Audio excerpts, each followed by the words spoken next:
So, the Bomber has one of the most complicated histories of any troop in Clash Royale. There was a time when it was considered the most useless, underwhelming, and unviable card in the game, holding a literal 0% usage rate. Supercell's journey to balance the Bomber was no easy feat. It took a staggering 5 years and 12 balance changes to find that sweet spot.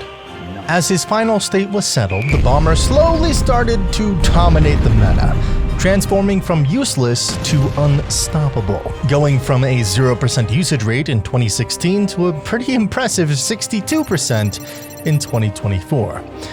But what made the Bomber such a tricky card to balance? What challenges did Supercell face in their quest to make it viable? To truly grasp the Bomber's journey, we must travel back in time to the early days of Clash Royale. A nostalgic era where legendaries were a distant dream and, believe it or not, a time when Supercell prioritized player feedback over profits. But before we dive into that fascinating story, I have 2 requests for you. First, grab yourself a delicious meal to enjoy while watching this long video. And second, if you haven't already, please consider subscribing to the channel, as this video quite literally took about 100 hours to make. So sit back, relax, and let me guide you through this incredible tale.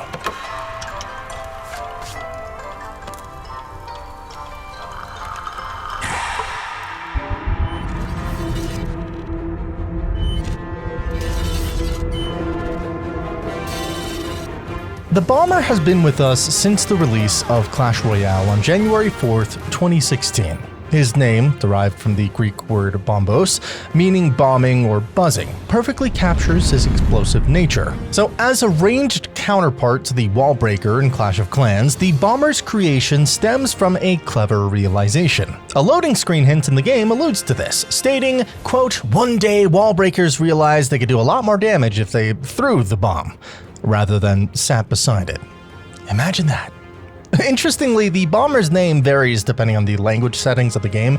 In Spanish and Finnish, he's known as the Bombardier, while in Russian he's called the Demo Man.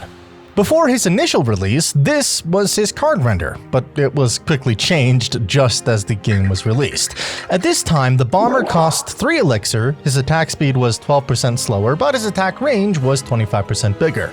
He had 20% more HP and did 20% more damage, but he's been buffed dramatically over the coming months and years, reaching as high as 60% more HP and 50% more damage compared to his current counterpart. Just 2 days after the Clash Royale launch, there was a Clash Royale tournament for YouTubers, and it was amazing to see just how much the game has changed and how badly these players performed.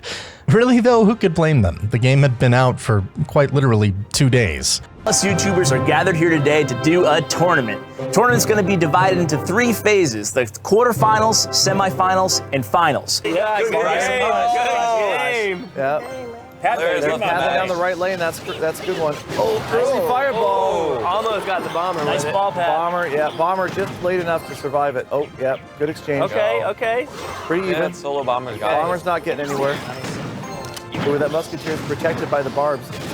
That's in it. Giant down. Love that Bomber right there, though. Interesting going for the Hog Rider hasn't taken much damage. He's killing your tower. Oh, man. There we go. Come on. Oh, is that tower going to...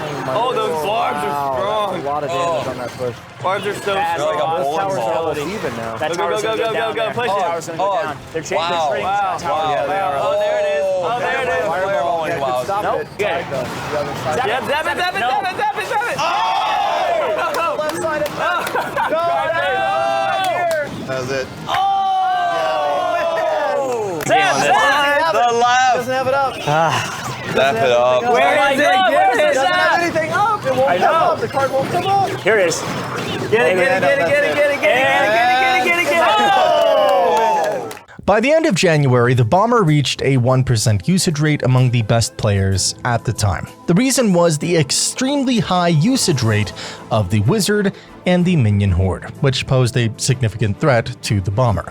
However, his popularity started rising soon enough. Players began realizing the immense value the Bomber could provide, especially against swarm cards like the popular Skeleton Army. The Bomber could easily take them out without getting hit, and that's why the Bomber also worked exceptionally well against the popular Witch.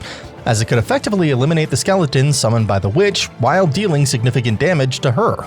Also, one of the most hated buildings at the time was the Goblin Hut, which the bomber could always deal with pretty easily. With the fast spawning of the spear goblins, the bomber could easily block up a lane, making it impossible for the opponent to get chip damage on the tower. Not only that, but the Barbarian Hut was also one of the most popular buildings, and all of these buildings were the exact reason why the bomber could shine at all levels of play. And surprisingly, he also worked really well against the Expo, taking it down in just a few shots since his damage output was extremely high. Oh, this isn't good. This isn't good. Let's go ahead. He's got a bunch of skeletons. We're gonna go ahead and lay down this as well. Alright, come on. We're gonna get over there. We're just gonna go full board now that the last couple seconds are in the day. Come on. Come on. Additionally, there were many combinations that synergized well with the bomber, but the best tank was definitely the Giant, which you could use the tank for the bomber so he could deal with swarm cards and buildings. The good thing was that arrows couldn't take him out. He was left with 1 HP and could easily deal damage to towers if left unchecked. This made him a valuable card in many decks, leading to his increased usage and popularity among players. And it shows. In February, he reached a 12% usage rate. That's an 1100% increase compared to January. The reason was the extremely high usage of the Tombstone, Spear Goblins, and Barbarians, which all held around 60%. This made the bomber one of the best cards to use in the current meta. Not only that, but the February update increased the bomber's hit speed to 1.9 seconds from 2, and decreased the bomber's sight range to 5.5 tiles, down from 6. I'd consider this a small buff, despite the slight range decrease, since even a 0.1 second difference can play a key role in defeating troops sooner and surviving many interactions he wouldn't before. However, in March, the bomber's usage rate began to decline sharply, plummeting to a mere 5%, with the introduction of the first legendary cards, that being the Ice Wizard and Princess. Players were eager to use them once they unlocked them. Players' favorite was, without a doubt, the Princess, which, despite being a legendary card that was very hard to get, skyrocketed to a 39% usage rate in March. If players unlocked the Princess, she immediately replaced the bomber in their decks, as she could provide both air and ground defense. Furthermore, the Princess could easily push towards the tower, forcing the opponent to use a spell or deploy another troop to counter her, which was something the bomber just couldn't offer. Not only that, but the popularity of the baby dragon and the minion horde caused yet another significant threat for our bombardier. It's very good to get some splash damage behind the behind the giant, so you can drop a baby dragon next. Then just start piling troops on behind. Thankfully, there were YouTubers who showed that despite so many air troops at the top of the meta, the bomber could still provide huge value on the field if played correctly. One of our mentions has to go to a YouTuber called Ash, who posted a video in April that reached 413,000 views.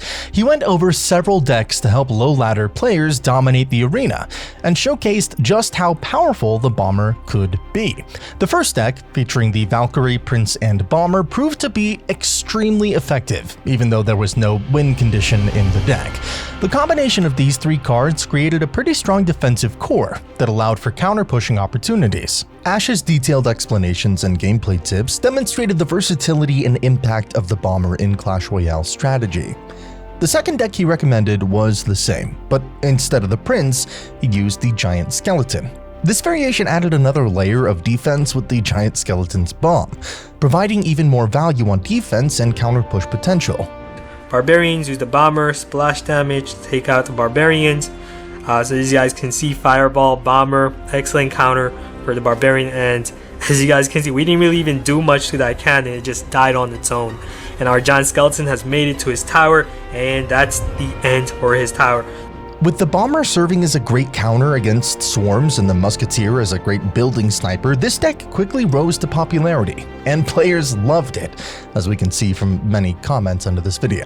In May, a balance update increased the bomber's damage by 10%. This change made the bomber even more effective on the field, as he could now eliminate the majority of cards in one less hit. For example, he could now one-shot the Princess, which was an insane change of interaction. And players immediately tested out how much more effective he had become. One of the first combinations was the Royal Giant, Musketeer, and Bomber. The push of the Royal Giant and Bomber was extremely deadly, as players could take out the minions or minion horde with arrows. The Bomber provided extremely good offense against swarms and could damage the tower. In that minion horde, and watch this, guys. He's gonna go in with those barbarians as well as the spirit gobs. Watch this Bomber do work to those barbarians, taking them out in a couple hits, and then going on to support this Royal Giant right here. Now he's gonna drop his Giant to try and distract my Bomber, but the Royal Giant does push past and does reach that tower and will give me the 2-crown victory. The Royal Giant sneaks in there, gets 3 hits off on that tower, but watch this Bomber right here clean up all of those barbarians and protect that Musketeer pretty well. And also right here, guys, watch this. Bomber goes in there, gets 1 hit off on that tower, and in that 1 hit, he does about 200 damage to that tower. Overall, the Bomber's increased damage added a new level of strategy to the game, and players found creative ways to maximize its potential in their decks. The balance update in May definitely shifted the meta and brought new excitement to Clash Royale matches, and we could see just how quickly he gained popularity from several well-known YouTubers using him in their decks, like this video from Ash where he introduced a Hog Rider deck with the Bomber, Minions, and Valkyrie, which synergized pretty well. Instead, he played the Prince. I'm going to go ahead and use some Spear Goblins and then a Bomber to get that Prince into the center of the map. And again, here comes the Skeleton Army, and again, I'm going to play that Valkyrie. This is why the deck is so flexible. So this is what I was saying. Every card in the deck actually has great defensive utility as well. So I'm able to counter anything the opponent can throw at me. And you can see he overcommitted to his push in the right-hand lane, so he can stop this push right now. He uses the freeze spell again defensively, but he doesn't even use it on the Hog and the Valkyrie. So I'm going to get to his King Tower here, and I mean, it wasn't an awful, I don't want to sound like I'm picking on Titan Tercero here. The Bomber continued to dominate the lower arenas, especially when combined with the Giant and often the Mini P.E.K.K.A. The Bomber and Mini P.E.K.K.A. could easily wipe out anything in their way. What? Wow!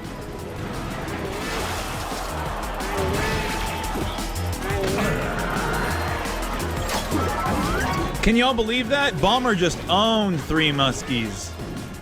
Unfortunately, it didn't take long, and with the introduction of new cards in late 2016, the Bomber fell into obscurity. With the introduction of the Mega Minion, the meta completely shifted. The Mega Minion, aka the Meta Minion at the time, boasted far faster attack speed, higher hit points, and damage output. With its fast attack speed, it was useful against swarms, tanks, air troops, and quite literally anything. The fact that it could survive Fireball was extremely overpowered, as the only way to eliminate it was to use Zap plus Fireball or Lightning, all for a -3 elixir trade. Because of its incredible stats, the Mega Minion made many ground troops useless, and since the Bomber can't attack air troops, he became one of them. You could see him occasionally in someone's deck, but he became more of a meme in the game. Once someone had the Bomber in their decks, players just kinda laughed. What's up with Bomber, man? What are we in Arena 1? It was impossible to find a deck that would make the Bomber viable in the current meta. With the domination of the Meta Minion, everyone was using Baby Dragon, Minions, or Minion Horde to counter it. And all the Bomber could do was look cute on its way to the Princess Tower and get eliminated on the way by air troops. So there was really no point in adding him to your deck. Supercell, fully aware of this, was trying to make him more viable, and they did try to find an opportunity to make him shine again. In July, a balance update increased the Bomber's damage by another 9%. The September update increased his damage by 2.5. December 2016 brought an increase to the Bomber's damage by another 4%. And all of these changes did not do a thing to the Bomber's usage rate, as he held his position at 0% in July, 0% in September, and 0% in November, becoming the most useless card in Clash Royale. In November, the Mega Minion reached an 86% usage rate, and despite the nerfs, it held its position as the top of the meta for months and years to come, making the Bomber forgotten, overshadowed, and ultimately irrelevant in the game. Despite the dominance of air troops, the Bomber managed to find its place in the meta for a brief period in 2017.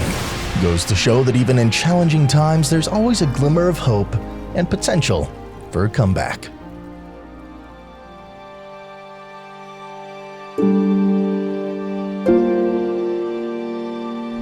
In January of 2017, the elite barbarians received an extreme buff, and they quickly started dominating the meta, forcing players to adapt their strategies accordingly. The rise of the elite barbarians provided a glimmer of hope for players looking for a new meta-defining card, bringing some much-needed variety to Clash Royale gameplay. And that's why this Hog Rider deck featuring the Mega Minion, Valkyrie, Ice Golem, and Bomber proved extremely effective as a counter to elite barbarians in everyone's deck. Because of that, the meta offered a glimmer of hope for the Bomber's usage rate, as we can see from this clip from Molt. One of the strongest cards in the game right now is the elite barbarians, right? This is exactly what I was talking about, guys. Look at this. So, Ice Golem, we got our Mega Minion in here, and look, as it's frozen, the Bomber can come in. Look, they're both done. They're both done. And yes, some people may say, yeah, well, that was an expensive counter, but that counter now turns into a massive push for me. With the Mega Minion in the back, the Bomber is still alive, we can zap the tower as well as the Spear Gobs, and his tower's done. Like what? The Bomber does a lot of work, guys, I'm serious. We need 6 elixir right here, ready, and go.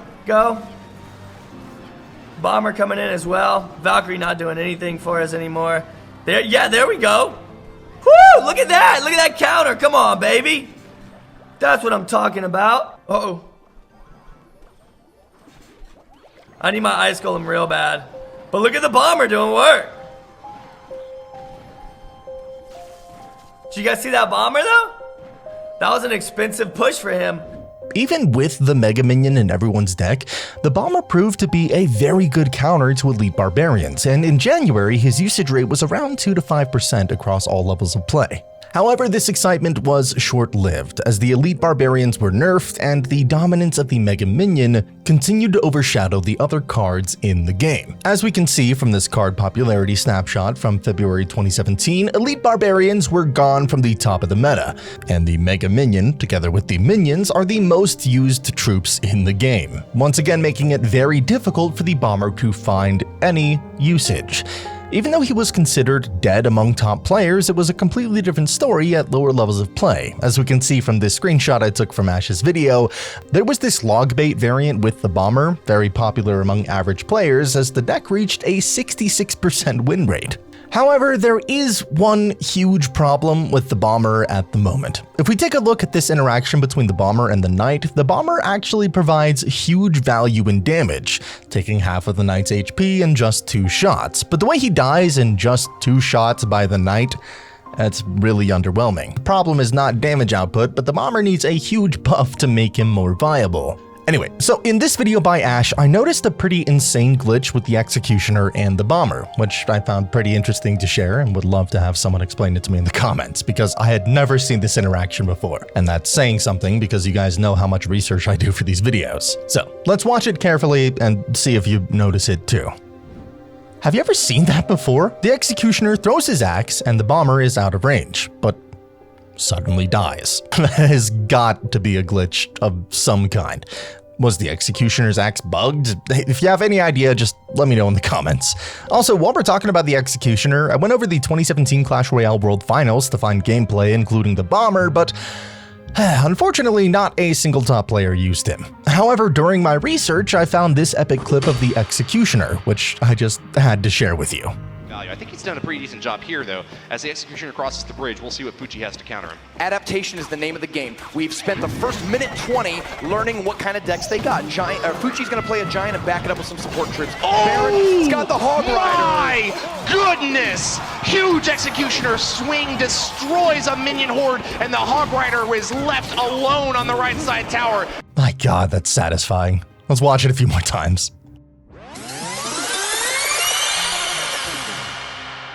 One eternity later.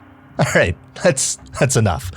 Let's get back to our little bombardier. So Supercell knew that there was something still wrong with him, so he received yet another buff. A balance update in March increased the bomber's projectile speed to 400, up from 300. This was a huge change, as now the bomber's bomb landed more quickly, sometimes not giving super goblins or other ranged troops enough time to shoot the bomber. We can see the difference if we compare it to this old clip from January 2016. 50%? Bring it back. Yeah, 50% of the time. Oh, back. That. Gone comes back wow. to the zone. Wow. Hit him with a wow. Get it down? Hit him with a wow. Wow. Yeah, but those archers, man. Oh, how many is it going to get? He's not going to get much. The bomber.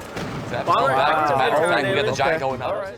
I'm not gonna lie, it looked so epic how high the bomb was thrown, but of course, sometimes the troops had more time to get out of the bomb's range, so it made sense to make it quicker. Now, let's look after the buff. The increased projectile speed of the bomber made it a more effective and threatening troop on the field, forcing opponents to react quickly to avoid taking damage. This adjustment brought a new level of strategy and intensity to battles involving the bomber. Unfortunately, this buff still wasn't enough to make the bomber viable enough to be used in any deck archetype. Also, the arrival of the Night Witch, a pretty game-breaking card upon its release, spelled doom for the bomber. He found himself utterly helpless against the relentless swarm of bats that she summoned, and as 2017 drew to a close, the bomber's usage rate plummeted to a disheartening 0% yet again. It appeared that this once beloved card was fated to fade into oblivion, forever forgotten. However, little did anyone know that a twist of fate was about to unfold, and everything would change in an instant.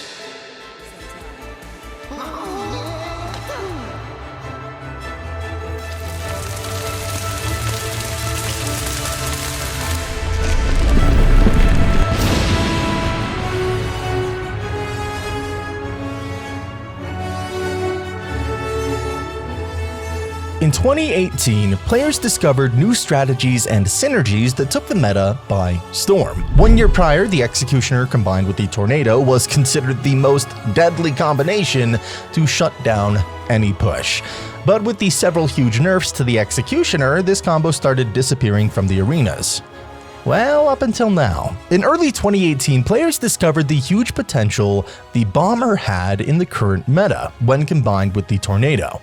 With bats rising to the top of the meta and the popularity of the good old giant double Prince deck and P.E.K.K.A. Birch spam, the combination of Bomber and NATO proved to be extremely good at both offense and defense. I didn't have a cycle, I didn't. Okay.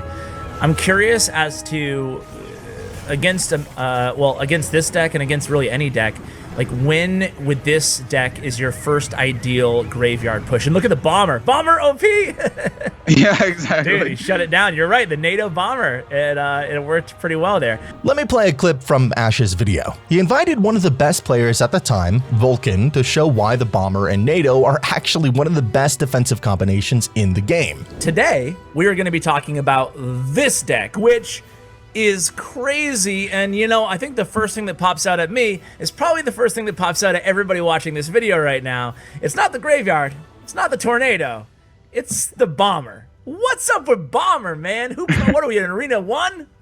Yeah, okay, so it's interesting because I was playing Grand Challenges, you know, different decks, and I was noticing that I was going to get up against Giant Double Prince, and a lot of people who had Giant Double Prince with like Goblins and Goblin Gang, and then versus 3 Musketeers that had Goblin Gangs and also the Guards.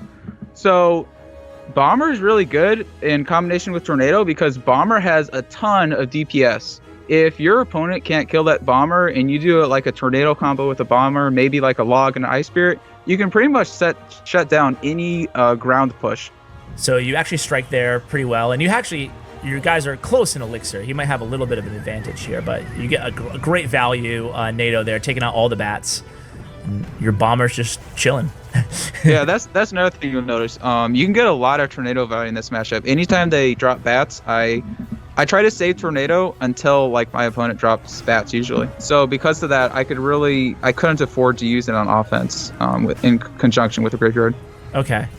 And talk a little bit about like cycling in this deck. Obviously, have NATO, when he plays 3 Musketeers, you'll use it. If not, you won't. Is that basically the case, or? Not necessarily. What I like to do is I like to try to set up a Graveyard push towards the tower I'm attacking, and then if he plays 3 Musketeers to defend, I Tornado them to the opposite lane. Okay. he doesn't play 3 Musketeers to defend, I'd probably just poison the tower. Okay. Oh, you get a bomber to the tower. Oh, wow, and he takes it out. That's awesome. Okay. So, wow. Yeah. Man, I can't believe he handled that push. It was amazing to see just how quickly the combination of Bomber and NATO could easily stop the giant double Prince push.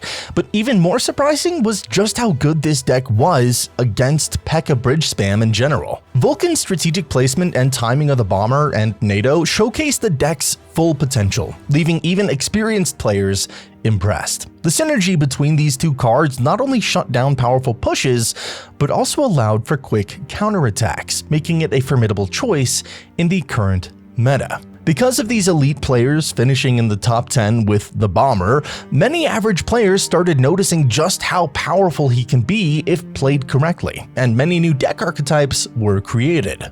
The Bomber had found its way into log bait, as we can see from Chief Pat. Guys, bomber bait is a thing. I saw a pro player on a broadcast the other day called Destructor using this deck instead of a log and see what happens. Let's see if we can get this bomber in on some action. Bomber's gonna blow those up right there. Gonna blow up these spear goblins. Beautifully done. I'm gonna log down all of this. We still have the bomber to deal with Goblin Gang if it comes out, but he's just gonna throw down his Barbarian Hut again. And look at that bomber slap that down right there. Not bad. And seeing as the tower's locked on, but not only was Logbait a top choice with the Bomber, he also found his way into several Golem beatdown decks, proving the Bomber's versatility and effectiveness in a variety of strategies. Even get 2 hits against this tower right here. Look at that Bomber putting in work. 3 hits against that tower. Are you joking me? Once more, look at this Bomber counter right here. You gotta give him the little daggers when that Bomber comes in and just destroys his hopes and dreams. Oh my goodness gracious, the Bomber is OP, guys. What a day inside of Clash Royale. The Bomber putting in work, securing that second victory for us, and that's what I'm talking about. Also, Molt brought the Bomber into the spotlight, making many videos with several variants of P.E.K.K.A. decks featuring the Bomber. It was amazing to see just how quickly he started rising to the top, and finally getting some love not just from average players, but even from the best players at the time. The Bomber's versatility and ability to control the field had solidified its place in the competitive Clash Royale scene, proving that it's more than just a simple splash damage troop. As players continue to experiment with different deck archetypes, the Bomber remains a staple choice for those looking to dominate in battles. In the middle of 2018, a balance update increased the Bomber's range to 5 tiles, from 4.5. Now he could engage with troops and buildings even sooner, making him more bombastic, pun intended. The Bomber, though not yet a dominant force in the meta, showed remarkable promise as 2018 came to a close. A screenshot from that time reveals an astonishing truth. The Bomber boasted the highest win rate among all the featured cards, an impressive 66.2%. And this is despite having the lowest usage rate at a mere 5.6%, although that's still a significant leap from the disheartening 0% just 1 year prior. At last, the Bomber's moment had arrived. Players had begun to recognize its potential, showering it with increasing affection. As the calendar turned to 2019, the Bomber's fortunes only continued to rise, setting the stage for an even more remarkable chapter in its journey. ',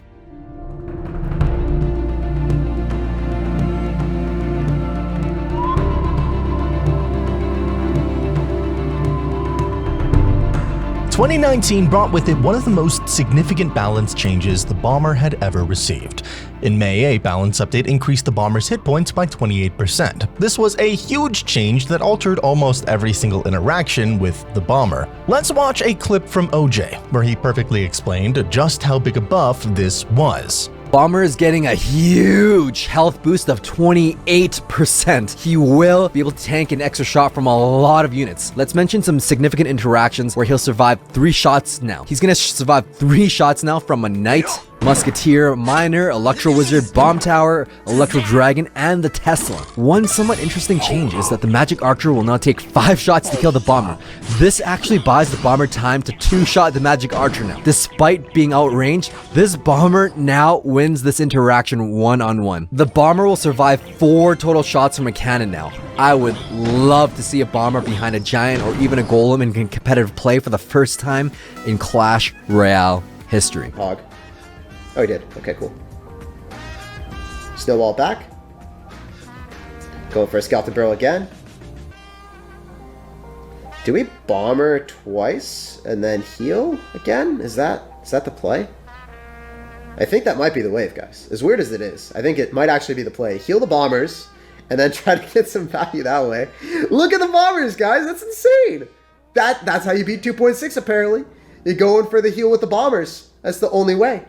One of the biggest changes in interactions was definitely between the bomber and the bandit, as the charged up bandit couldn't one-shot the bomber anymore, making the bomber much more effective on defense against P.E.K.K.A. bridge spam. Another interaction was between the princess, log, and the bomber. The princess shot and the log didn't take out the bomber anymore, which also caused a completely different outcome in several matchups. Unfortunately, due to limited data at the time, I haven't found the exact usage rate after the buff, but the number of videos featuring the bomber and the fact that so many elite players ended up in the top 10 using him in their decks speaks volumes. Top deck right now, y'all, and it actually has a bomber in it.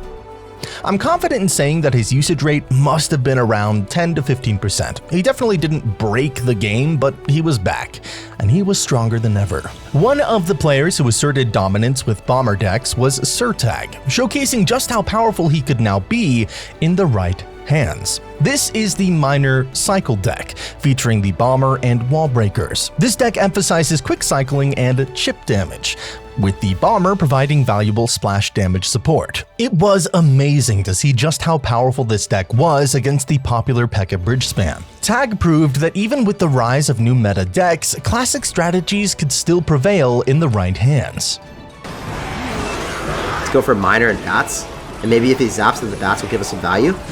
We need to be able to kill this with the bomber right now. The bomber needs to give us value against this magic archer, and we're gonna go in for a bomber miner push right now. We're not using the wall breakers at this point, guys. They have fulfilled their obligations. We need to be able to break through. The bombers are going to be able to give a tremendous amount of damage, and the bomber might be able to finish off the game. Let's go, man. We just beat P.E.K.K.A. Fisherman with this crazy bomber deck.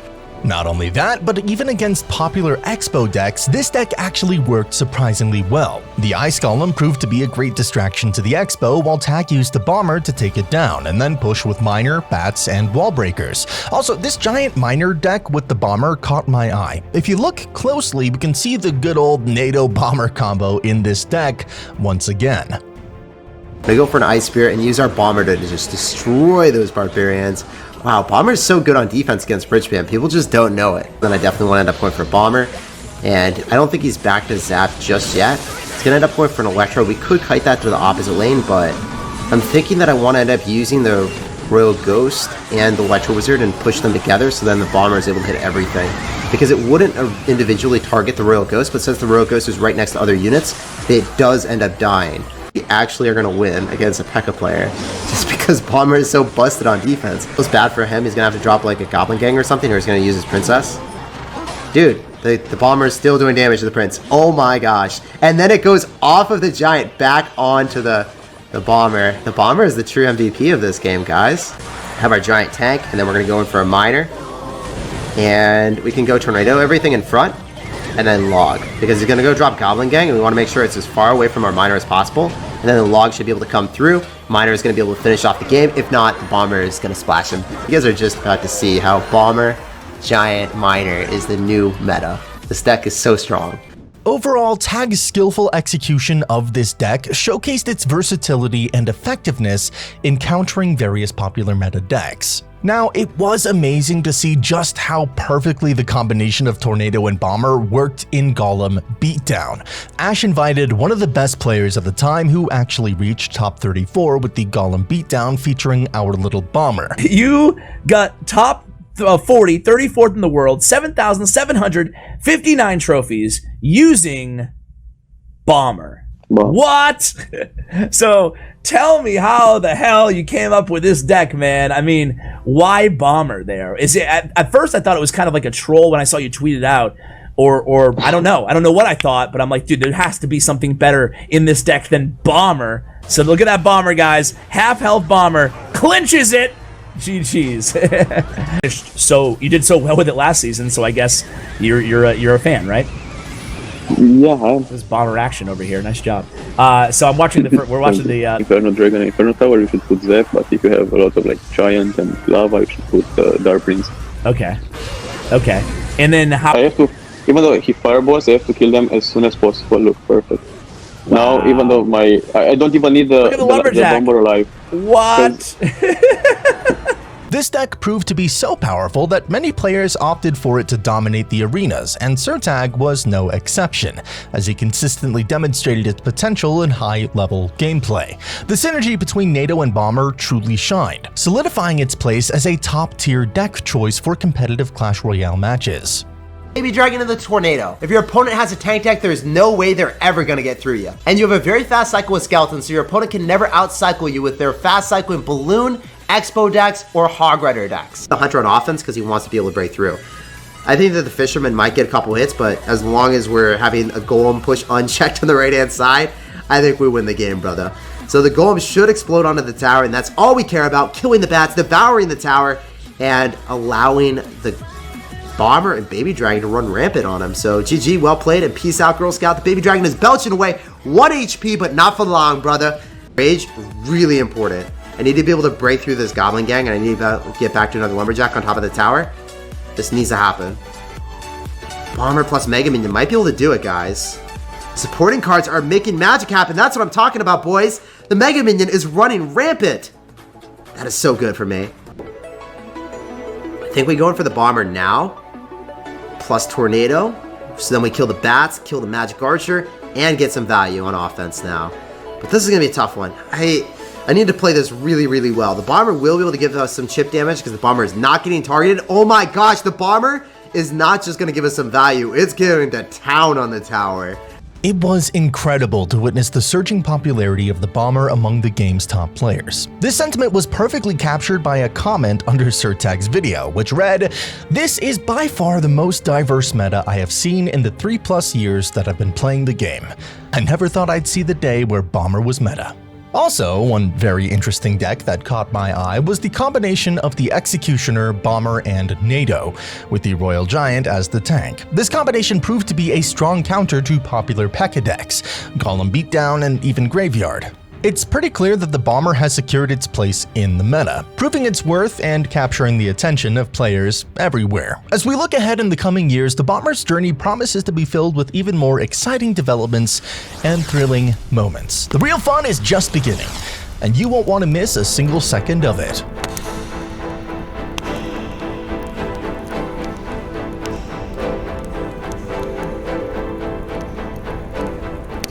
It's late 2020. The Bomber receives yet another buff. All the way in September, a balance update decreased the Bomber's attack time interval to 1.8 seconds, from 1.9. This change made the Bomber even more efficient at taking out swarms, and making him a valuable asset in various deck strategies. Players quickly adapted to this adjustment, incorporating Bomber into their decks with even more success than ever before. Even Ash, who was previously trash-talking the Bomber, started realizing the potential he had. What's up with Bomber, man? What are we in Arena 1? 59 trophies using Bomber.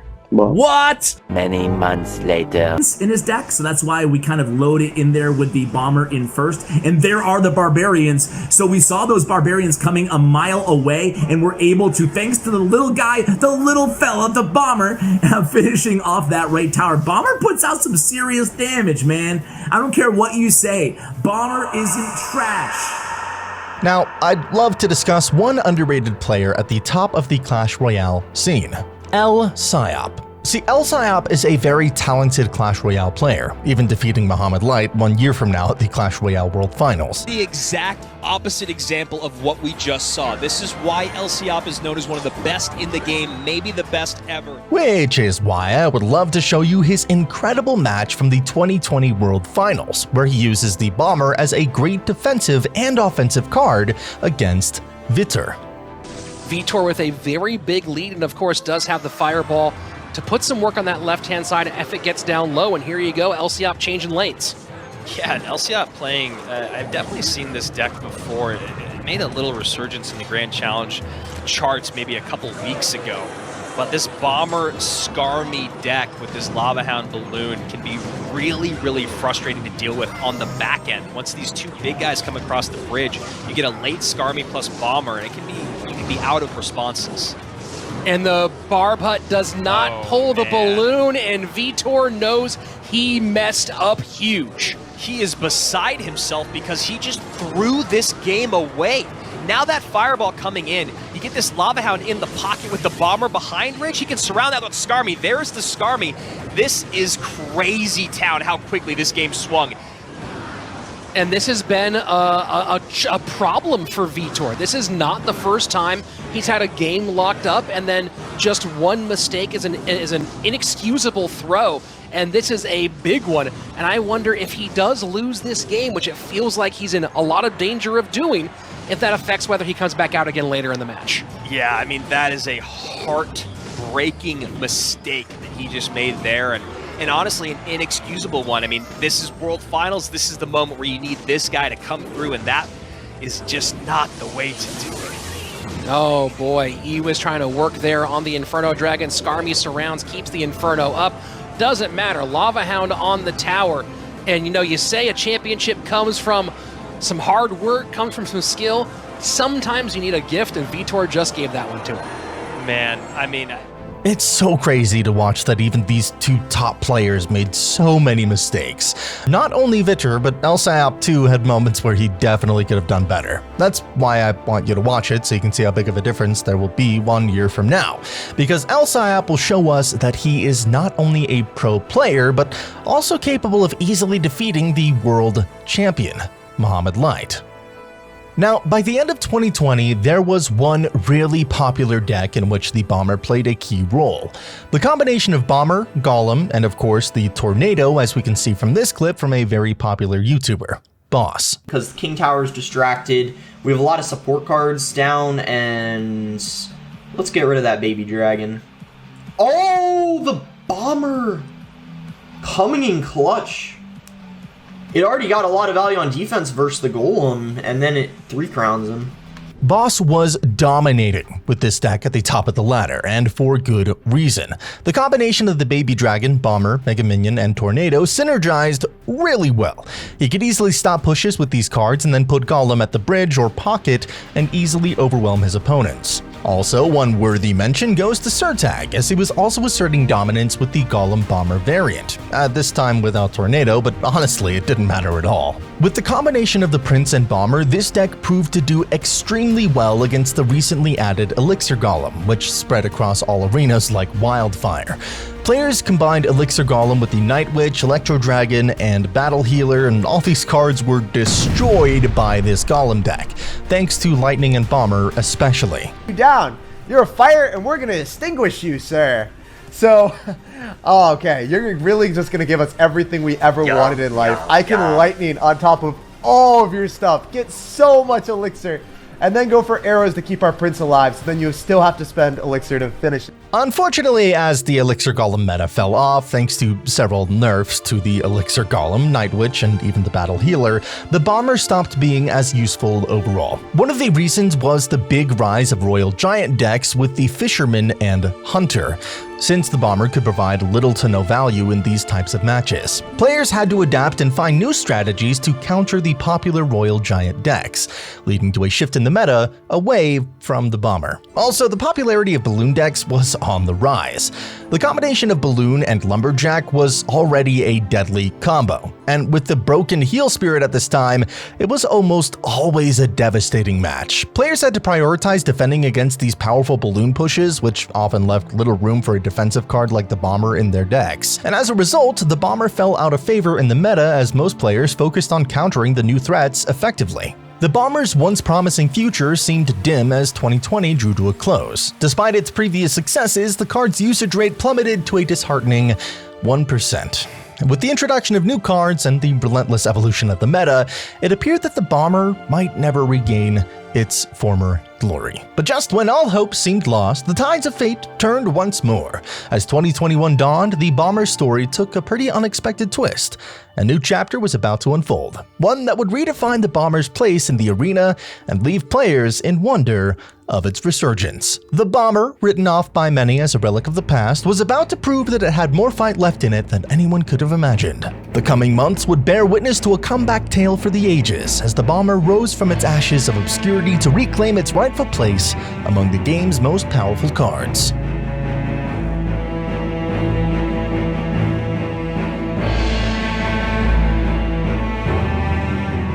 2021 breathed new life into the Bomber, as Supercell came up with a game-changing update.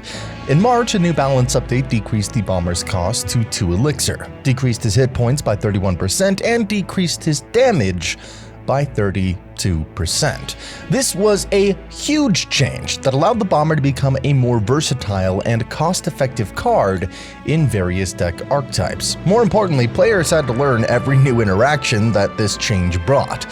So let's listen to a video from Orange Juice, in which he perfectly explained what interactions completely changed. The Bomber's getting a rework. Elixir reduced from 3 to 2, but the stats are going down 32%. Now, what's interesting is that the Bomber will now die to arrows. It won't die to the log. So from a macro interaction scale, almost all mid-sized units will be able to tank 2 extra shots from the Bomber because it's a little bit weaker, 32% weaker. Ice Wizard will now be able to tank 1 extra shot. The Ice Wizard will die in 4 hits now instead of 3 hits, which is enough to take a shot on the tower if you need to. So that means that E-Barbs will now be able to tank 6 total shots instead of the regular 4 shots. That's a bit of an interaction change if you're trying to pull them, and completely different interaction against the tower. Bomber lives on the right, your tower dies on the left. One thing too with this damage reduction is that it no longer one-shots the shield off of guards and Dark Prince. That means 1-on-1, the Bomber will take a little hit from the guards. The Bomber now will no longer one-shot Princess, Dark Goblin, Rascal Girls, anything that's loggable. It's kind of a significant interaction for the Rascals because they will survive long enough to run out of range against the Bomber, and they will survive. That's a completely different interaction of surviving and counterattacking versus the old Bomber being able to cross the river. So that's all the micro interactions. Obviously, the Bomber is going to lose against all these different interactions because its stats got reduced by 32%. But I don't really talk about macro interactions that much on this channel. And with Elixir reduction from 3 to 2, you're going to be able to put this in fast cycle decks. It's going to make sense in Golem decks without having to sacrifice anything else, as well as making all these other decks really fast cycle. These are just interactions that it didn't kill. It's going to take out Goblins. It's going to take out Skeletons. All of the ground units that you're going to be able to splash for the cost of 2 Elixir. This is an insane buff in my opinion. So the Bomber and the Wall Breakers now cost 2 Elixir, and they both have 275 health. It's going to die tonight, Barbarian, Princess, and Electro Wizard in 2 shots now. As a result, the Bomber's usage rate skyrocketed, reaching over 12% in just a few weeks after the update was released. That is an 1100% increase compared to the previous months. And even though players thought it was a nerf, saying that it destroyed their deck and how weak the Bomber was now, others were saying that it was a large buff.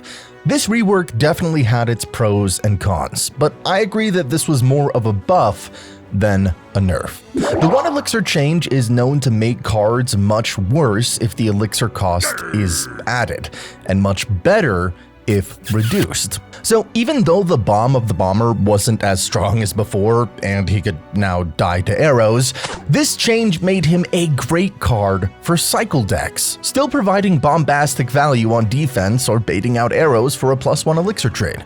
This really sounded like a buff to me. And the numbers didn't lie. The Bomber was everywhere, whether you were on the top of the ladder, mid-ladder, or low. You'd always be facing this little guy several times a day. We can see just how much value the Bomber can provide in a video from Cash. In this video, he showcased the power of this P.E.K.K.A deck with the Bomber and Goblin Barrel. More thing, I just lose. I'm gonna go with the P.E.K.K.A in the middle. I'm gonna go with the Bomber in the middle. Maybe this P.E.K.K.A gets on tower, and maybe we clutch this up because I've never lost in my life. This is how good this deck is. Even if your opponent is using legendaries and you're not even using a legendary, pull the units into the range of your Prince, into the range of your Bomber. You can do a lot of very interesting things, but at the end of the day, the trick with this deck is exactly what you see here. Play the Golem at the back.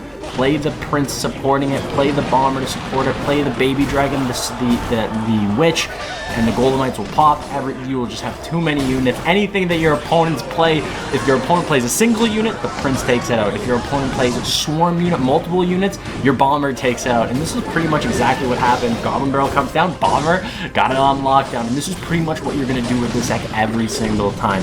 It's a solid deck. You can play this deck technically from now all the way to top ladder in Clash Royale. People still play it right now. With the popularity of the Skeleton Army and the Witch on both mid and low ladder, the Bomber could still provide incredible value against skeletons, but also against every other swarm card like Goblins, Spear Goblins, or Goblin Gang. One of the decks that started gaining popularity was the Hog Earthquake deck, as we can see here from Boss. There were several players who actually ended up in the top 30 with this exact deck. Fireball in this here, we can just cycle to another Firecracker.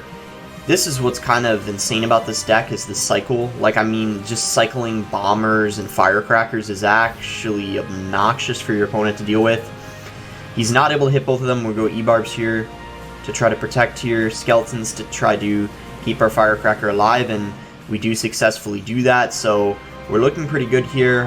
We're going to go for another Firecracker, and you guys can see we're kind of unable to play a Hog. We've just been cycling. What I love about this deck is the combination of the Firecracker and the Bomber on defense. The Firecracker's ability to target air troops paired with the Bomber's splash damage makes it difficult for opponents to overwhelm your defenses. Additionally, the synergy between the Hog Rider and Earthquake allows for effective chip damage and control throughout the match. This combination of the Bomber and the Firecracker proved to be extremely effective in many deck archetypes. So in this video, Shane showcased the power of this duo perfectly. With the Royal Giant tanking, it was very easy to damage troops from the back with the Bomber and the Firecracker if the opponent didn't have good answers against them. Players noticed just how good this combination was, and many similar decks were dominating the arenas. Yet the Bomber hadn't scratched the surface of his popularity. In the middle of 2021, Clash Royale introduced the Goblin Drill, one of the most broken win conditions at its release, reaching a 59% usage rate in just a few days after it was released. To show you how broken it was, let's watch a short clip from B-Rad.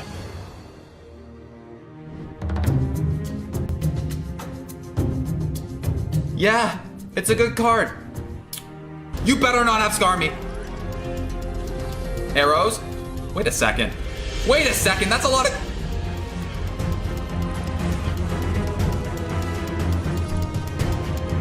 It's official. 100% official. The results are coming in. Drill is broken.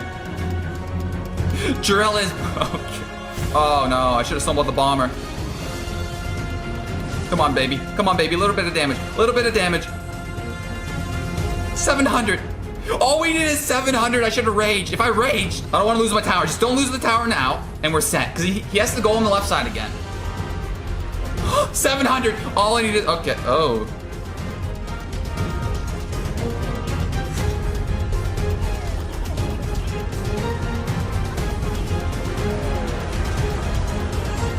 Oh my goodness. Oh my goodness. Let's go, baby. It's broken. So obviously, the Goblin Drill was on another level, which forced players to find good counters like the Bowler, Dark Prince, or, hey, the Bomber. The Bomber was the cheapest counter of all, so the majority of players opted for him, and its usage rate skyrocketed, reaching 40.7% in August of 2021. And that is the definition of a comeback. Let's keep in mind that just 1 year earlier, the Bomber was at 1%. So we're already talking about a, well, 4,000% increase, and that is mind-blowing. It just shows that in Clash Royale, every single card will eventually get its bright moment in the game, with the right balance changes or the introduction of some new card. One of the best Goblin Drill decks was this variant with the Valkyrie, Bomber, Fire Spirit, and Log, which made sense because all of these cards were perfectly aligned to deal with the annoying Goblin Drill. One of the best players in the game, Morton, showcased this deck in one of his videos, and it was extremely effective in countering the Goblin Drill meta. The synergy between these cards allowed for strong defense and quick counter pushes, making it a top choice for many players looking to climb the ladder. The synergy between the Goblin Drill and the Bomber was always very effective, as the Bomber could provide amazing defense and then push with the Goblin Drill. If the opponent didn't have a good answer to the Bomber, he easily got several shots on the tower, all the while splashing the troops that were attacking the Goblin Drill. Boss showcased this Golem deck that players use to reach top finishes. This deck, with the combination of Skeleton Army, Bomber, and Arrows, allowed for consistent defense against Goblin Drills, as you could bait out arrows with the Bomber and then place Skarmy, or vice versa. With the Mini P.E.K.K.A. and Night Witch as great offensive cards to build a big push with the Golem, it's no wonder this deck rose to the top.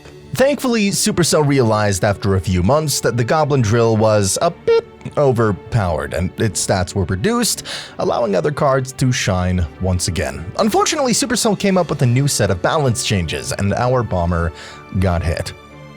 In September, a new balance update decreased the Bomber's range to 4.5 tiles from 5. This meant the Bomber now engaged with troops a bit later, but it didn't hinder his effectiveness against the Goblin Drill and Swarms, which was the main issue in the current meta. So this little nerf kinda meant nothing. One of the new synergies the community came up with was the Electro Giant combined with the good old combo of Bomber, Baby Dragon, and Tornado. As we can see here from Boss, this deck proved extremely effective, especially against rising Elixir Golem decks. This shift in the meta brought a refreshing change to gameplay, giving players more options to counter dominant strategies. I'm lightning this because I want to get rid of that Inferno Drag because it's annoying, and yeah, I think this is Elixir Golem.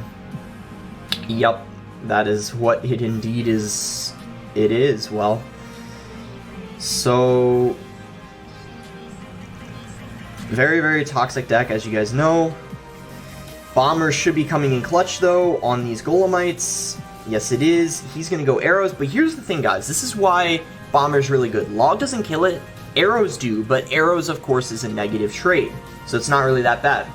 But I didn't mention the Electro Giant deck for no reason, as this deadly combo of Bomber, Baby Dragon, and Tornado appeared several times in the 2021 World Finals, and in charge was none other than El Psyop, the guy who destroyed Vitter in 2020 with the Lava Hound deck. This time he used an Electro Giant deck with another great card that synergized with the Tornado, the Golden Knight. This Skelly can come just walking up the lane a little bit and kind of blocking a potential Mother Witch, and you would go with the Mother Witch right there. Gonna go with my ability, hopefully kill his Mother Witch.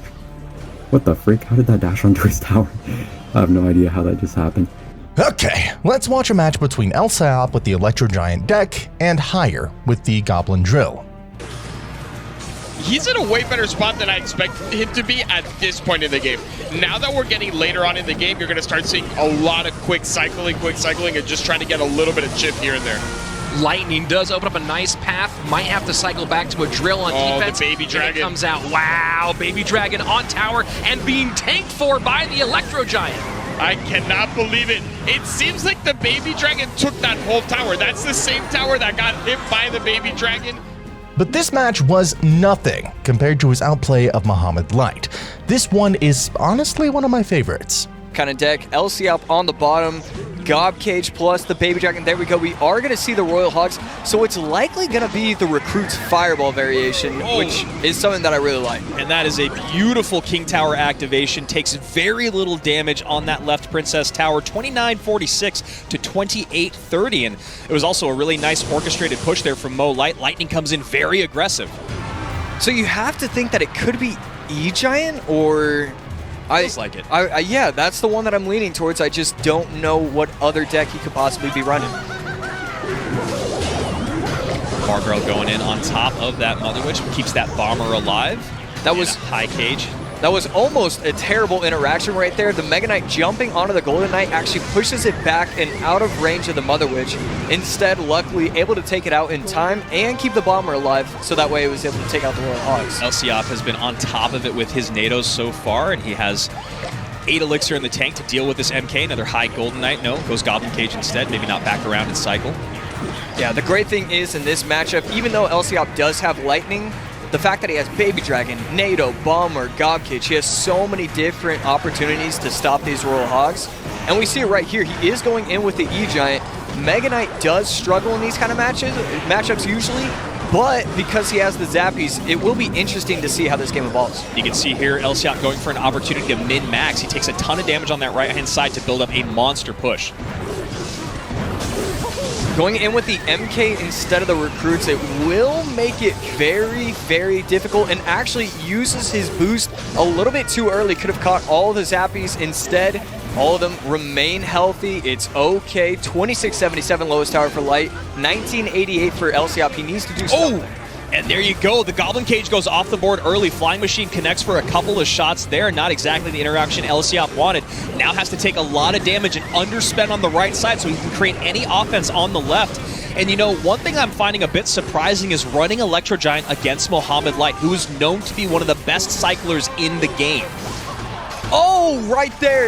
Is able to get onto the tower. And Baby Dragon is on the tower as well. Golden Knight is there doing exactly what Rich talked about, just going to town. 360 remains, and I think we're going to see Mo Light drop his very first game of the competition. You can see the pained look on his face. 1 minute left, and OT just has to defend and cycle. I don't know if he's going to be able to do anything. These Baby Dragons are going to be legit. He can't get past that. Nice high Electro Giant here to stop that push right at the bridge. I'm not 100% sure with the new King Tower, or the new level 11, if NATO plus Lightning is enough, and it appears it probably is not. As you can see, Elsiop just going to commit to this right-hand side. Electro Giant on the tower, another great Lightning in, and he's just pouring it on. Yeah, I love what he's doing right here. He's going to use the Lightning on the right lane. Not worried about the tower damage.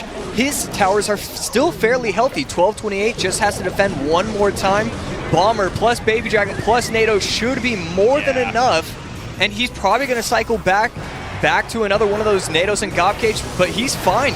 He's got this game locked. And not to kick a horse while they're down, but talking about that poison that came out from Wallace earlier, this is the exact opposite example of what we just saw. This is why Elsiop is known as one of the best in the game, maybe the best ever. Stellar job from Lysop. As we could see, there were many interactions in which the Bomber came in clutch. Let's quickly go over the two major ones. First, let's talk about the Zappies moment, where the Bomber provided good value on defense, then continued walking and almost took out those Zappies. Pretty amazing value.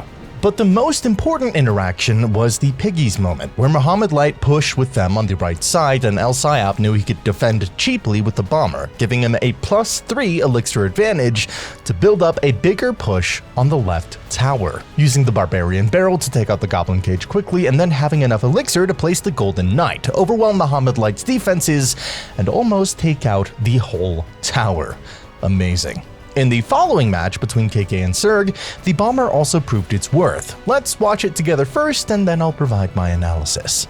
Push on the right-hand side. You know he can go in on the left with Miner if he wants to. There it is. He is able to get the Bomber to take everything out. What Bomber value, man. And that is when you can take that deep breath and you're like, thank God. That Miner was not quicker, because if those Spear Goblins lived, it was GG right there. That would have done it. Now we're seeing a wall breaker kite here on that Golden Knight. Great play there. Wow, this is going to drill in on the right-hand side, and one wall breaker does connect. KK is making a run for it here. 435 to 902. 1 minute remains.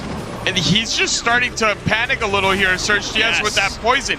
You at least want to try and get the guards out with the Miner when you poison. This Bomber could get a hit. He needs to defend it. And 203 remaining means he just needs a fireball. KK just needs a fireball to win this out. Goblin Drill goes back in, which means he should be back around to fireball. There it is. We are going to game number 3. All right, well played, KK. Now, there was one crucial moment that would definitely have changed the outcome of the game if the Bomber wasn't there.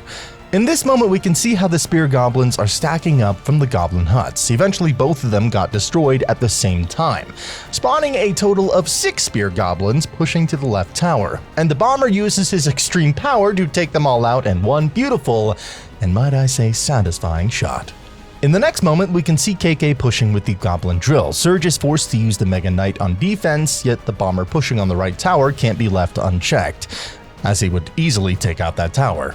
Surge has to use the Barbarian Barrel to take him out, which gives him a big -2 elixir disadvantage to take out KK's left tower, eventually losing him the match. Now, let's watch a fight between the world champion, Mugi, and Khazardy. In this match, Mugi uses a Golem beatdown against Khazardy's Miner cycle deck. And down 1300 HP, I don't know what he's going to be able to do. I mean, even now, he's giving too much lightning value, the Valk plus the Tesla, and that's going to be a Golden Knight dash onto this. I don't think he's going to be able to stop this at all. You know, it's a couple times now where we've seen these gods of the quick cycle kind of get bested by the golem. We saw it on day one where Lucas, X-Gamer, ran into a lot of trouble. We're seeing it again here. This is just an excellent deck choice out of Mugi. Doesn't matter if Igor's not losing his tower yet. With only a minute 40 remaining, Elixir flowing even faster, like you said, Josh. He's behind by 1,154 HP at the moment, which is just a horrible spot to be in. And the only thing he's doing with his Elixir is defending. And there's the poison, finally.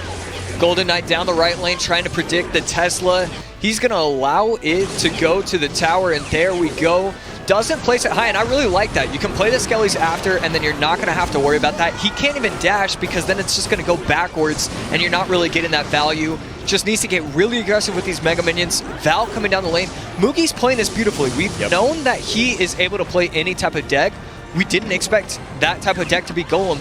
But the amount of resets we see, every time he has Golem, he places it behind the King Tower because he knows he's getting positive trades that are just really good. And the worst that can happen is a minor poison comes in that he defends just a little bit, and then he's back on offense. And again, you see Igor overspending. Minor gonna go in, Log comes in, looking for anything, does not matter. 305 down to 157, down to 9. NATO or Lightning will do it. And this is just a tough matchup for...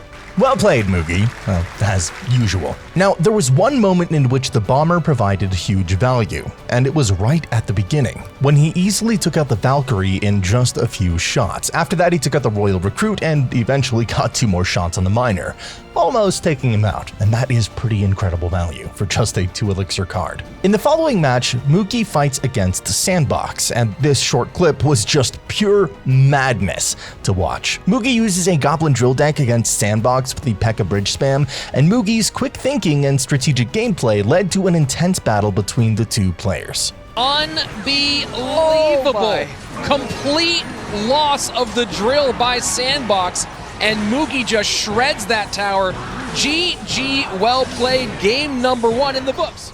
Look at this beautiful Goblin Drill push with the Bomber at the bridge, taking out the Electro Wizard and then getting 2 shots on the tower, taking down the tower in an instant.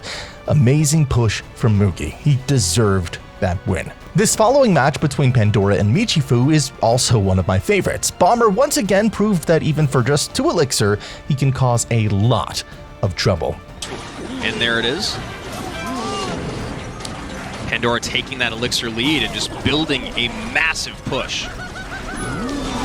And then I like the Mother Witch placement, not going to allow him to get tower damage as well. And kind of a cool thing, the P.E.K.K.A. goes back, allows him to set up with a bigger push, and now he can try, does almost give him enough. Oh, there we go. The E-Wiz comes through. Ramrider connects on that right-hand side. That is a massive blow here for Michifu, who goes down to 654, 1,200 HP in the advantage of Pandora.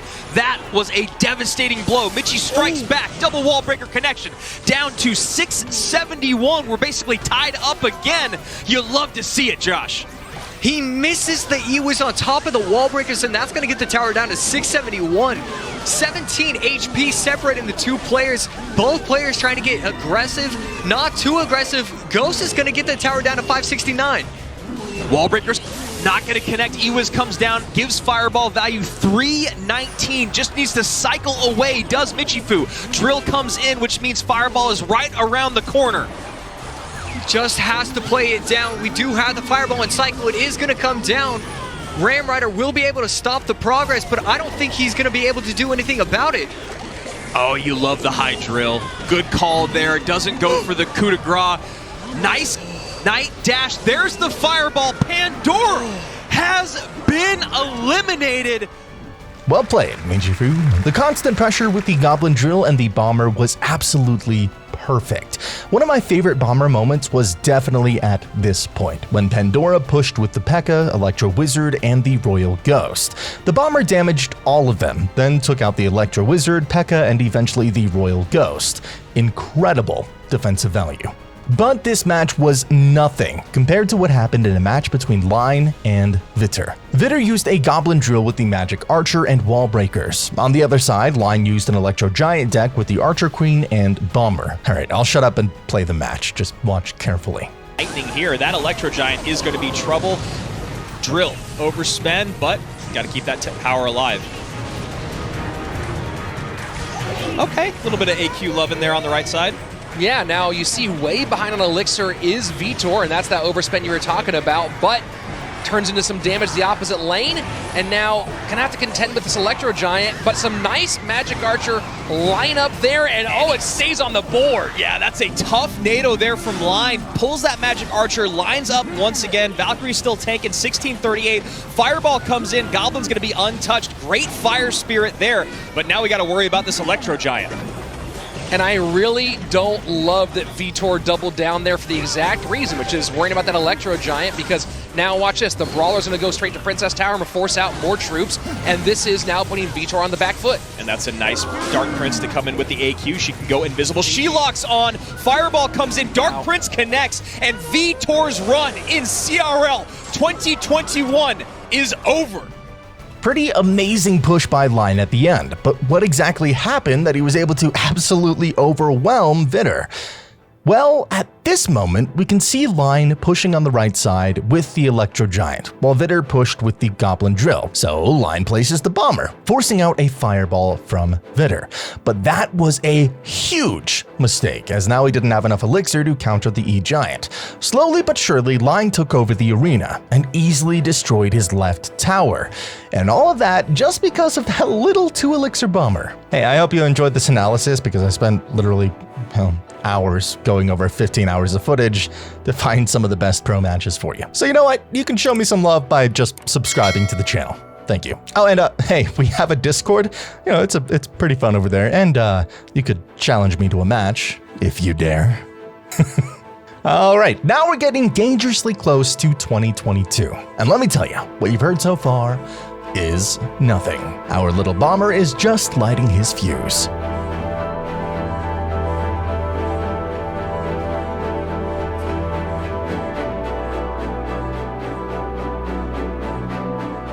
In 2022 was the first year ever when the Bomber didn't receive a single balance change. So up until now, he had received exactly 14 buffs and nerfs. Who would have thought that the Bomber was such a problematic card for so many years? It kind of reminds me of the Witch, which received even more balance changes. Let me know in the comments if you'd like to see her story. But despite not receiving any balance changes, the Bomber was still considered a viable, safe, and pretty effective card. It just goes to show that sometimes a card doesn't need constant adjustments to remain relevant in the game. The Bomber has definitely stood the test of time with its versatility and usefulness in various deck archetypes. We could still see him in E-Giant decks, Goblin Drill, Lava Hound, and even in crazy decks like P.E.K.K.A. Balloon Graveyard, Golem, or Expo.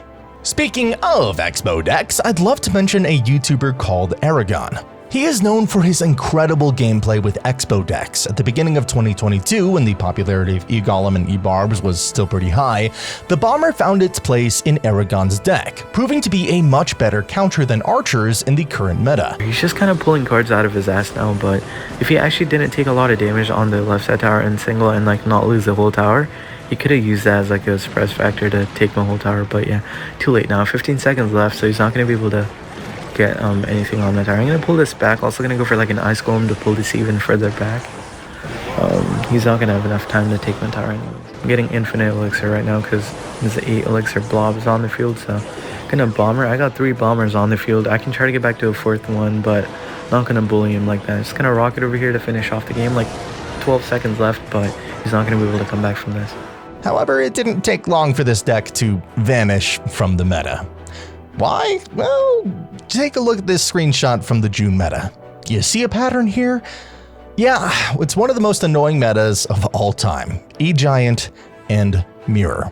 What's up guys, Boss here, and in today's video we're going to be playing the most broken deck in the game right now. So I've already made a couple videos on Electro Giant since he's gotten buffed, but I haven't used this deck yet, and this one is probably the best one from what I've seen. So many people are using this variation right now, and it is just so strong with the Mirror because level 16 Electro Giant is just insane. I mean, the Electro Giant is quite broken right now, I'd say, so imagine it being mirrored. So like you cycle it and then the opponent uses all the counters to it, and then after they die to the Electro Giant, you know, reflect damage, you could mirror it and send it into the other lane, or even in the same lane, or you could even go rocket and then mirror it, and it finishes off games really well, especially in Triple Elixir, the rocket cycle. So it just has good synergy. The cannon too, really good defensive card that's cheap, and then you got the bomber and the Golden Knight, which obviously pair really nicely with the Electro Giant and the Tornado.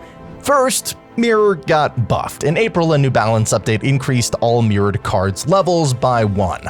This allowed players with a level 14 mirror to deploy level 16 cards, which would otherwise be unobtainable. Second, E-Giant got buffed. A New Balance update decreased the E-Giant's cost to 7 elixir, down from 8, but it also decreased his hit points and damage by 15%. Thanks to these new buffs, we saw an extreme rise in the Bomber's popularity, reaching 14.6%, all because of how well it synergized with the E-Giant mirror deck. I went on a hunt for the best gameplay to show you just how insane this middle of 2022 was. I found this clip from Boss, and let me tell you, you're gonna have a great time watching it, just like I did. Oh, and keep in mind, this match is from the top ladder. Okay, we could E-Giant the bridge. I'm pretty sure this guy's using Golem, because last time I played against him, he had Golem, so I'm kind of taking my chances with this. And Golem, E-Giant typically does pretty good against Golem, so I'm already liking the matchup, so far at least.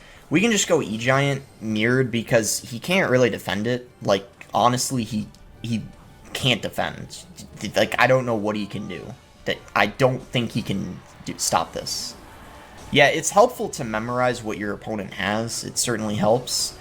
Wow. Yeah.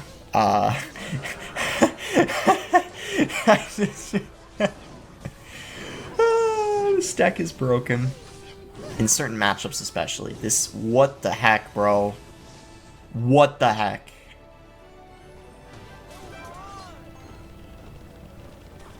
My man doesn't deserve what just happened to him. I'm sorry. We're gonna do it again. I think we just go for the 3 crown because he can't defend. He can't defend an E-Giant. Like, and if this doesn't work, I just mirror it, you know, and we do the same thing again. But I think if we get the tower...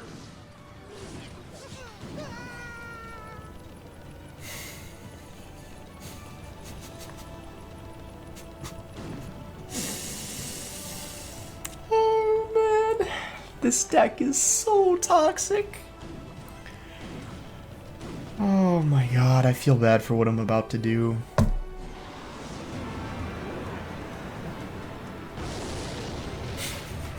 Why is this viable? Do you see the person laughing in the spectator mode? Bro, that's like literally me right now. Like, how is this a thing? Is this what this meta has become? E-Giant rocket cycle? Are you out of your mind? Okay, this was just pure madness. How could something like this even be viable? An E-Giant that takes out all defending troops and then another mirrored E-Giant to take down the Princess Tower and half the King Tower. Literally insane. Thanks to this E-Giant madness, one of the counter decks that took over the meta in June was the Goblin Drill with the Inferno Tower. Both of these buildings synergized extremely well. You could use the Goblin Drill for offense, counter with the Inferno Tower, and then use Goblin Drill on defense against a mirrored E-Giant. A perfect counter to the current meta. One of the best players, Ian77, was leading the way, ending up as number 3 in the world. The Goblin Drill and Inferno Tower combo proved to be a game changer in the meta, allowing players to effectively counter mirrored E-Giant strategies. Ian77's success with this deck showcased its potential as a top-tier option for competitive play. That is why Morton, one of the best players in Clash Royale, chose this deck in a match against Samuel Bazzotto at the World Finals. Samuel opted for a Royal Giant with the Archer Queen and Giant Skelly, so you can bet that Inferno Tower really came in handy for Morton. This is definitely my favorite match from 2022, and it just goes to show how Morton deserves his reputation as a top player in the game.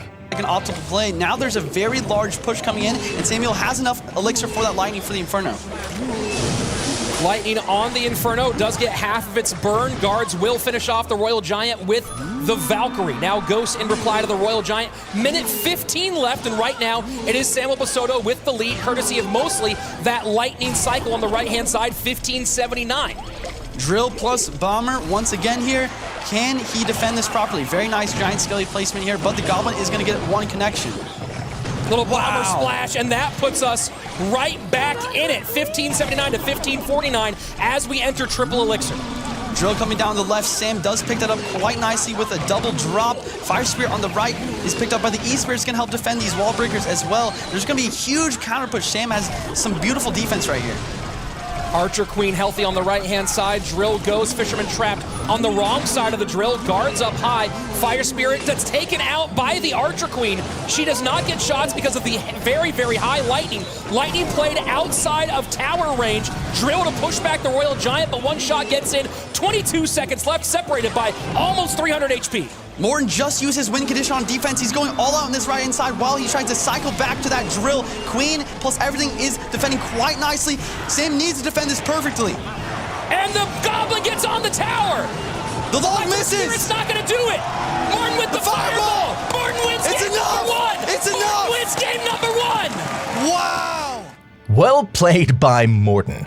The way he expertly handled Samuel's deck was truly impressive, demonstrating his skill and knowledge of the game. It was a thrilling match that kept viewers on the edge of their seats until the very end. Unfortunately, soon enough, the Bomber's usage rate suffered. The E-Giant was nerfed, the Mirror was nerfed, but most importantly, Clash Royale introduced the Phoenix and the Monk. This made the Bomber much less viable for quite some time, as the Monk could easily reflect the Bomber's attacks and the Phoenix could easily take him out. Yeah, our Bomber can't throw his bombs into the air. It was a tough situation for our Bombardier. The Phoenix and the Monk, having served their purpose in Supercell's grand scheme, were swiftly nerfed into oblivion. And as the dust settled, the Bomber found himself in a more stable position, with a respectable 5.2% usage rate in November. It seemed that balance had finally been restored, and the Bomber could enjoy a well-deserved moment of peace. Little did anyone know, however, that this was merely the calm before the storm. The Bomber would soon find itself in some of the greatest challenges it had ever encountered.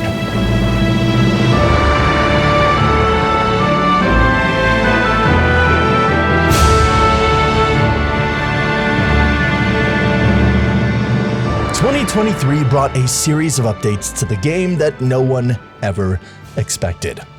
Yet it all started pretty calmly. In the spring, the Bomber flourished, and players just couldn't give up on him. One of the decks that caught my eye was this new Mega Knight Freeze deck, as we can see in a video from Surtag.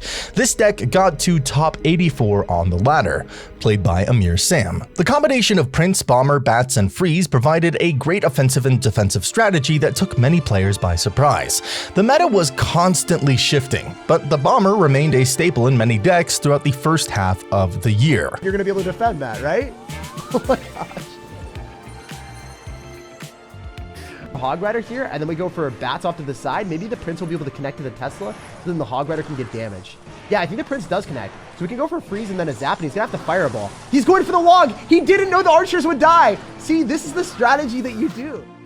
But everything changed in the summer of 2023, as Clash Royale introduced Evolution. For the first time, 4 cards could evolve: the Royal Giant, Firecracker, Skeletons, and Barbarians. All of these were extremely powerful at their release, especially the Firecracker with big recoil, enough HP to survive arrows, and shrapnel that stacks up. This made the Bomber, after several years of dominance, useless once again. I mean, the Bomber could provide at least some value against the evolved Barbarians, but even though he could take out a lot of their HP, it wasn't enough for defense, and they could still take out the whole tower after killing the Bomber. So there was literally little to no use for the Bomber in the meta for quite some time. And it showed, as the Bomber's usage rate reached a mere 1.7%. Yet that was just the beginning.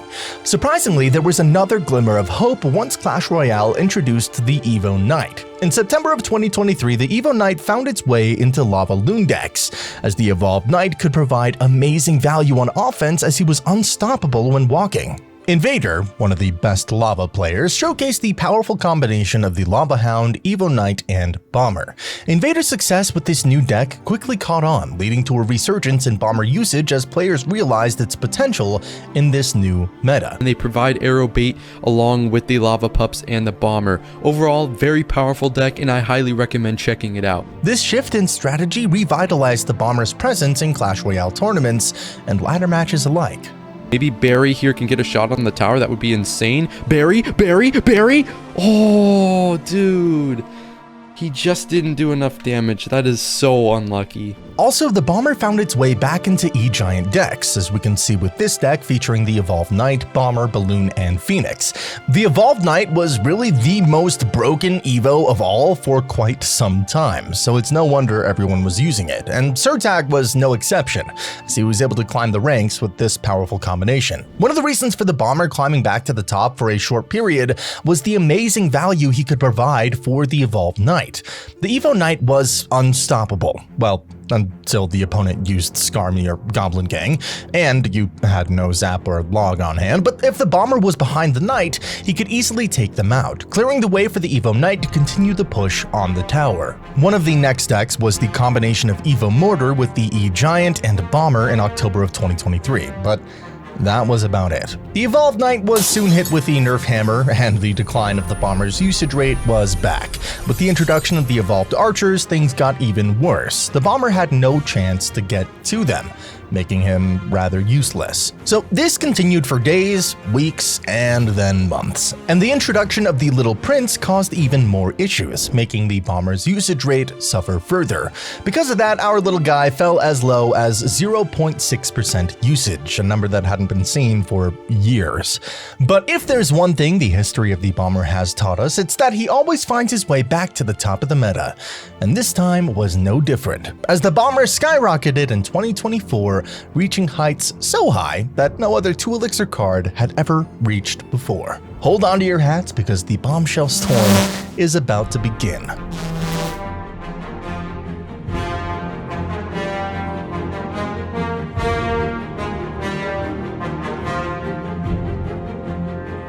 It is January of 2024, and Supercell starts to cook. First, there was a balance update on the 3rd of January that increased the Bomber's damage by 4%. Kinda felt like Clash Royale devs were preparing the Bomber for something big. Next up, before the Champions, we get the Bomber, and this is kinda, I feel like, one of the changes which I'm not really happy about, because I know there will be soon an evolution called, like, Bomber Evolution, and I feel like setting it kind of up, making a Bomber already, even the Bomber currently is, I feel like, a really, really good card in Clash Royale, making already, like, more broken, knowing that, like, soon there will be an evolution. I'm kind of scared about that, so instead of most likely giving the evolution HP and stats buff overall, they're kind of putting it now on balance change, which I feel like isn't really the way. So even it's like just a small change, which will be like 3% more damage. Currently it does 222 area damage.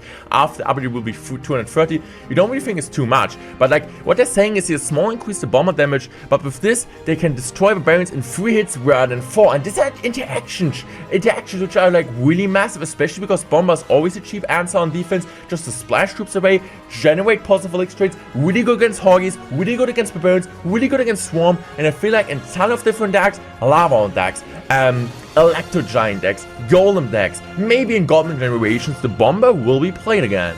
Thanks to the buff and the popularity of the Goblin Drill, the Bomber usage rate skyrocketed to 4.9% in January. But then on February 5th, everything changed when Supercell introduced the Bomber's Evolution.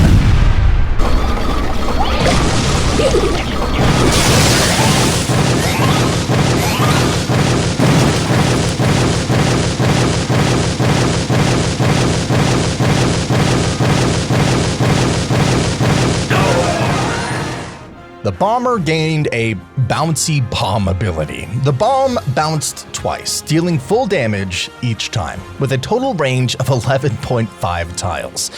The Bomber could evolve every 1 cycle, meaning that he was used basically all the time in matches. And what's even scarier is that Supercell planned to give the Bomber a 25% HP increase. That means originally the evolved Bomber would survive arrows.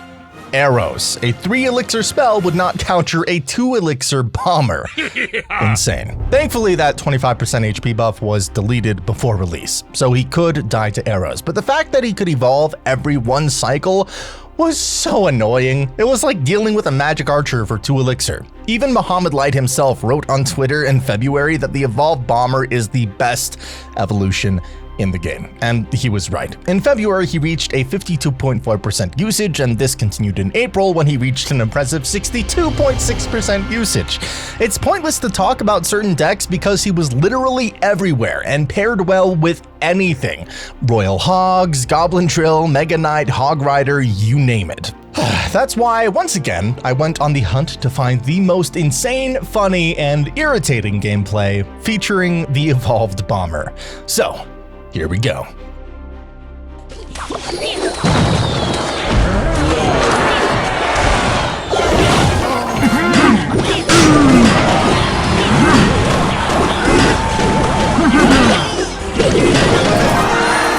Oh, he's gonna evil bomber me too. Okay. I see how it is. And you've evolved to be running tornado with it. Oh my gosh. How much damage did I just take?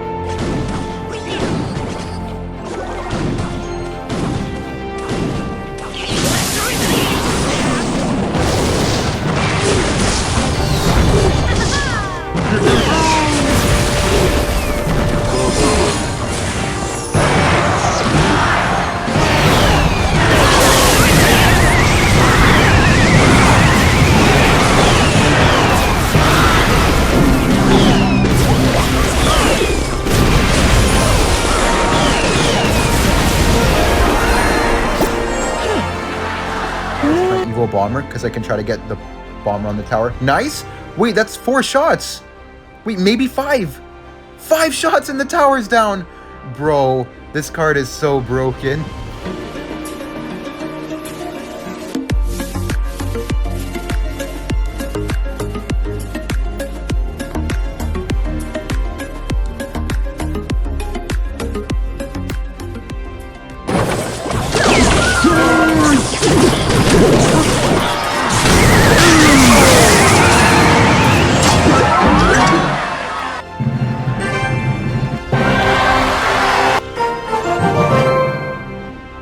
This just goes to show how the evolved bomber brought both fun and hate into the game. Fun if you had him in your deck, and hate if you didn't.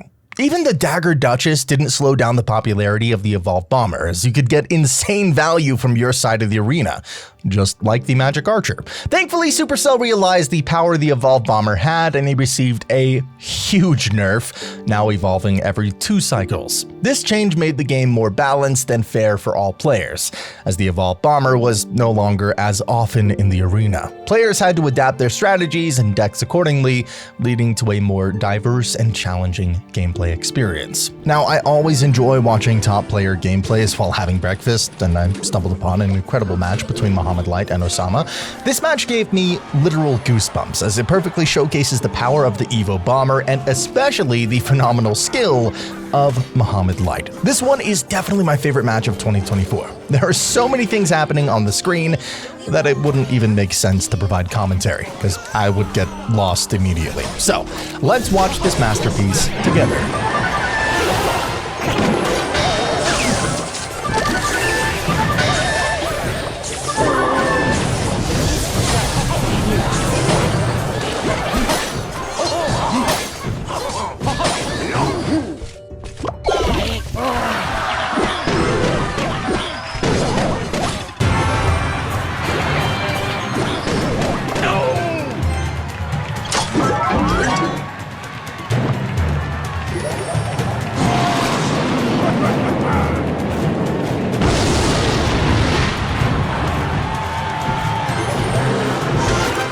What up? Future King over here.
The constant pressure from Osama was absolutely insane, yet Mohamed Light managed to handle the defense flawlessly every single time. Watching him play left me lost for words. If this match didn't prove that Mohamed Light is the best player in Clash Royale, I do not know what will. However, we could notice that in this match, the evolved bomber wasn't played as frequently as before, since it was now every 2 cycles. This match demonstrated just how significant the nerf was.